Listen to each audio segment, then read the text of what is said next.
Hi friends, ಎಲ್ರಿಗೂ ನಮಸ್ಕಾರ. ಬನ್ನಿ ಇವತ್ತು ಭಾಗ್ಯಲಕ್ಷ್ಮಿ ಸಂಚಿಕೆ ಏನಾಗಿದೆ ನೋಡ್ಕೊಂಬರೋಣ. ಭಾಗ್ಯನ ಮನೆಯಲ್ಲಿ ಎಲ್ಲರೂ ಇವತ್ತು ಮನೇಲಿ ಕೂತ್ಕೊಂಡು ಫೋನ್ ಮುಂದೆ ಕೂತಿರ್ತಾರೆ. ಏನು ಮಾಡೋದು, ಒಂದು ಫುಡ್ ಆರ್ಡರ್ ಬಂದಿಲ್ವಲ್ಲ, ಹೀಗೆ ಆದರೆ ಏನು ಮಾಡೋದು ಅಂತ ಯೋಚನೆ ಮಾಡಬೇಕಾದ್ರೆ ಒಂದು ಫೋನ್ ಕಾಲ್ ಬರುತ್ತೆ. ಭಾಗ್ಯನ ಮಾವ ಫೋನ್ ತೊಗೋತಾರೆ.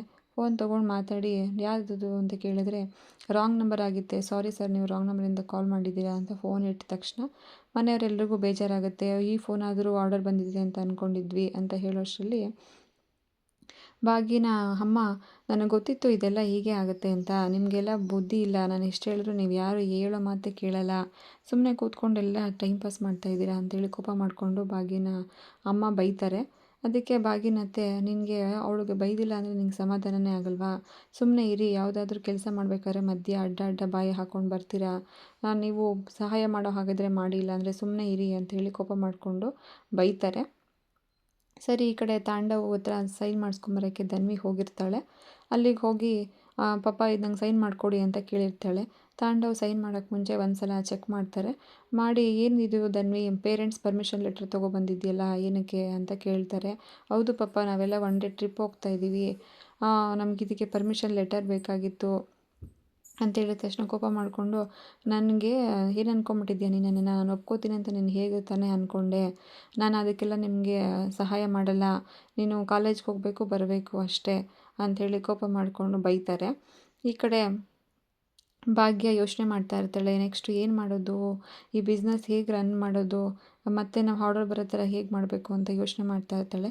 ಅಷ್ಟರಲ್ಲಿ ಅವಳಿಗೊಂದು ನೆನಪಾಗುತ್ತೆ. ತಾಂಡವ್ ಒಂದು ಸಲ ಭಾಗ್ಯನಿಗೆ ಬೈದಿರ್ತಾರೆ, ನೀನು ಮನೇಲಿ ಕೂತ್ಕೊಂಡು ಜೀವನ ಮಾಡೋದು ಅಂದರೆ ನೀನು ಅಡುಗೆ ಮೇಲೆ ಕೂತ್ಕೊಂಡು ಸೌಟು ಆಡಿಸ್ದಂಗಲ್ಲ ಅಂಥೇಳಿ ಒಂದು ಸಲ ಭಾಗ್ಯಂಗೆ ತಾಂಡವ್ ಬೈದಿರ್ತಾರೆ. ಅದು ನೆನಪು ಮಾಡ್ಕೊತಾಳೆ ಭಾಗ್ಯ. ಮತ್ತು ಇನ್ನೊಂದು, ಈ ಕಡೆ ಅವರ ತಮ್ಮ ಕೂಡ ಹೇಳಿರ್ತಾನೆ, ಅಕ್ಕ ನೀವು ಅಡುಗೆ ಎಲ್ಲ ತುಂಬ ಚೆನ್ನಾಗಿ ಮಾಡ್ತೀರಾ, ನೀವು ಇದೇ ಥರ ಮಾಡಿಕೊಟ್ರೆ ನಮ್ಮ ಹಾಸ್ಟೆಲ್ ಹುಡುಗರುಗಳಿಗೆಲ್ಲ ತುಂಬಾ ಖುಷಿಯಾಗುತ್ತೆ, ಹಬ್ಬ ಥರ ಊಟ ಮಾಡಿಬಿಡ್ತಾರೆ ಎಲ್ಲರೂ ಬಂದು, ನೀವು ಯಾಕೆ ಇದೆಲ್ಲ ಒಂದು ಸಲ ನಮಗೆ ಟ್ರೈ ಮಾಡಬಾರ್ದು ಅಂತ ಹೇಳಿದ್ದು ಭಾಗ್ಯಗೆ ನೆನಪಾಗುತ್ತೆ. ಸರಿ, ಭಾಗ್ಯ ಇದ್ದು ತಕ್ಷಣ ಅಡುಗೆ ಮನೆಗೆ ಹೋಗಿ ಅಡುಗೆ ಮಾಡೋಕ್ಕೆ ಶುರು ಮಾಡ್ತಾಳೆ. ಮನೆಯವ್ರಿಗೆಲ್ಲ ಡೌಟ್ ಬರುತ್ತೆ, ನಮಗಿನ್ನೂ ಫುಡ್ ಆರ್ಡರೇ ಬಂದಿಲ್ಲ, ಇವಳು ಏನಕ್ಕೆ ಹೋಗಿ ಅಡುಗೆ ಎಲ್ಲ ಮಾಡ್ತಾ ಇದ್ದಾಳೆ ಅಂತೆಲ್ಲ ಯೋಚನೆ ಮಾಡ್ತಾರೆ. ಸರಿ, ಅಲ್ಲಿಗೆ ಹೋದ ತಕ್ಷಣ ಪೂಜಾ, ಏನಕ್ಕೆ ಅಡುಗೆ ಮಾಡ್ತಾಯಿದ್ದೆ, ನಮಗೆಲ್ಲ ಊಟ ಇದೆ, ನೀನೇನು ಮಾಡಬೇಡ ಅಂತ ಹೇಳ್ತಾರೆ. ಅದಕ್ಕೆ ಭಾಗ್ಯ, ಇಲ್ಲ ನಾನು ಅಡುಗೆ ಎಲ್ಲ ಮಾಡ್ತೀನಿ, ಕೆಲವೊಂದು ಸಲ ನಾವೇ ಅವಕಾಶಗಳನ್ನು ಹುಡ್ಕೊಂಡು ಹೋಗಬೇಕಾಗತ್ತೆ, ನಮ್ಮನ್ನು ಹುಡ್ಕೊಂಡು ಬರಲ್ಲ, ನಾವೇ ಪ್ರಯತ್ನ ಪಡಬೇಕು, ನೀನೇ ಒಂದು ಸಲ ಹೇಳಿದ್ದೆ ಅಲ್ವಾ, ಈಗ ಬಿಸ್ನೆಸ್ ಸ್ಟಾರ್ಟ್ ಮಾಡೋದು ಅಂತಂದರೆ ತುಂಬಾ ಕಷ್ಟ ಇರುತ್ತೆ ಅಂತೆಲ್ಲ ನೀನೇ ಹೇಳಿದ್ದೆ ಅಲ್ವಾ, ಅದಕ್ಕೆ ಇವತ್ತು ನಾನೇ ಪ್ರಯತ್ನ ಮಾಡ್ತಾಯಿದ್ದೀನಿ, ನೀವು ಯಾರಾದರೂ ನನಗೆ ಸಹಾಯ ಮಾಡೋ ಹಾಗಿದ್ರೆ ಮಾಡಿ, ಇಲ್ಲ ಅಂದರೆ ಖಂಡಿತ ನೀವೆಲ್ಲ ಸುಮ್ಮನೆ ಇದ್ಬಿಡಿ ಅಂಥೇಳಿ ಹೇಳ್ತಾಳೆ. ಸರಿ, ಹಾಗಂತ ಹೇಳಿದ ತಕ್ಷಣ ಈ ಕಡೆ ಧನ್ವಿ ಕಾಲೇಜ್ಗೆ ಹೋಗಿರ್ತಾಳೆ.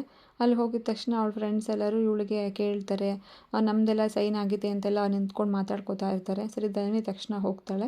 ಏನಮ್ಮ ನೀನು ಸಿಗ್ನೇಚರ್ ಮಾಡಿಸ್ಕೊಬಂದ್ಯಾ, ಟ್ರಿಪ್ಗೆ ಹೋಗೋಕ್ಕೆ ರೆಡಿನಾ ಅಂತ ಕೇಳ್ತಾಳೆ. ಪೇಪರ್ ಇಸ್ಕೊಂಡು ನೋಡ್ತಾರೆ, ಅಲ್ಲಿ ನೋಡಿದ್ರೆ ಪೇಪರ್ ಸೈನ್ ಆಗಿರಲ್ಲ.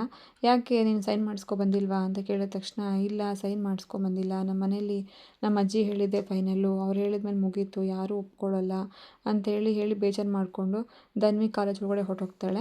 ಈ ಕಡೆ ಭಾಗ್ಯ ಅಡುಗೆ ಎಲ್ಲ ಮಾಡಿಕೊಂಡು ತೊಗೊಂಬರ್ತಾ ಇರ್ತಾಳೆ.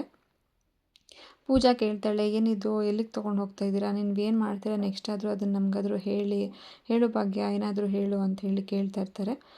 ಅವಳು ಏನೂ ಮಾತಾಡಲ್ಲ, ಸುಮ್ಮನೆ ನಡ್ಕೊಂಡು ಬಂದು ಅಲ್ಲಿ ಬಾಲಕರ ವಸತಿ ನಿಲಯ ಅಂತ ಇರುತ್ತೆ, ಅಲ್ಲಿಗೆ ಬಂದು ನಿಂತ್ಕೊಂಡು ನೋಡ್ತಾ ಇರ್ತಾರೆ. ಹಾಸ್ಟೆಲ್ ಬಂದು ಹುಡುಗರುಗಳೆಲ್ಲ ನಿಂತಿರ್ತಾರೆ, ಅದೆಲ್ಲ ನಿಂತ್ಕೊಂಡು ನೋಡ್ತಾ ಇರ್ತಾಳೆ.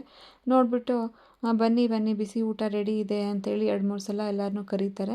ಆಗ ಇಬ್ಬರು ಹುಡುಗರು ಬಂದು, ಏನದು ಬಿಸಿ ಊಟ, ಏನು ಹೇಳಿ ಅಂತ ಕೇಳಿದ ತಕ್ಷಣ, ಹೌದು ನಮ್ಮ ಮನೆಯಿಂದನೇ ಅಡುಗೆ ಬಂದಿದ್ದೀವಿ, ನೀವು ಒಂದು ಸಲ ಇದನ್ನು ಟೇಸ್ಟ್ ಮಾಡಿ ಅಂತೇಳಿ ಎಲ್ರಿಗೂ ಕೊಡ್ತಾಳೆ. ಅವರಿಬ್ಬರು ತಿಂದು ಅಡುಗೆ ತುಂಬಾ ಚೆನ್ನಾಗಿದೆ ಅಂಥೇಳಿ ಎಲ್ಲರೂ ಹೊಗಳ್ತಾ ಇರ್ತಾರೆ. ಸರಿ, ಆಮೇಲೆ ನಿಮ್ಮ ಫ್ರೆಂಡ್ಸ್ಗಳನ್ನ ಎಲ್ಲರನ್ನೂ ಕರೀರಿ ಊಟಕ್ಕೆ ಅಂಥೇಳಿ ಕರೆದ ತಕ್ಷಣ ಎಲ್ಲರೂ ಬರ್ತಾರೆ. ಅಡುಗೆ ತುಂಬ ಚೆನ್ನಾಗಿದೆ ಅಂತ ಹೇಳಿದ ತಕ್ಷಣ, ಈ ಪಾಂಪ್ಲೆಟ್ನ ತೊಗೊಳ್ಳಿ, ನಿಮ್ಗೆ ಯಾರಿಗಾದ್ರೂ ಫುಡ್ ಬೇಕು ಅಂತಂದರೆ ನೀವು ಇದಕ್ಕೆ ನನಗೆ ಕಾಲ್ ಮಾಡಿದ್ರೆ ನಾವು ಮನೆಯಿಂದನೇ ಮಾಡ್ಕೊಂಬಂದು ಕೊಡ್ತೀವಿ ಅಂತ ಹೇಳಿದ ತಕ್ಷಣ ಎಲ್ಲರೂ ಖುಷಿ ಪಡ್ತಾರೆ. ಈ ಕಡೆ ಕನ್ನಿಕಾ ಬರ್ತಾಳೆ, ಕಾರಲ್ಲಿ ನಿಂತ್ಕೊಂಡು ನೋಡ್ತಾ ಇರ್ತಾಳೆ. ಅವನು ಕಾರ್ ಡ್ರೈವರ್ಗೆ ಅಡ್ಡ ಬರ್ತಾನೆ ಒಬ್ಬ, ಏನೋ ಇಡಿಯಟ್, ಕಾರ್ ಸರಿಯಾಗಿ ಡ್ರೈವ್ ಮಾಡೋಕ್ಕಾಗಲ್ವಾ ಅಂತೇಳಿ ಬೈತಾಳೆ.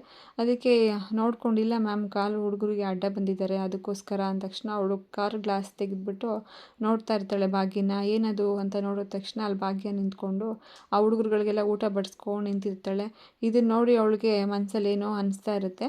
ಇಷ್ಟೇ ಥ್ಯಾಂಕ್ ಯು ಫ್ರೆಂಡ್ಸ್. ನಮ್ಮದು ವಿಡಿಯೋನ ಇದೇ ಫಸ್ಟ್ ಟೈಮ್ ನೀವು ಯಾರಾದ್ರು ನೋಡ್ತಾ ಇದ್ದರೆ ದಯವಿಟ್ಟು ಸಬ್ಸ್ಕ್ರೈಬ್ ಮಾಡಿ, ಲೈಕ್ ಮಾಡಿ, ಶೇರ್ ಮಾಡಿ. Thank you friends.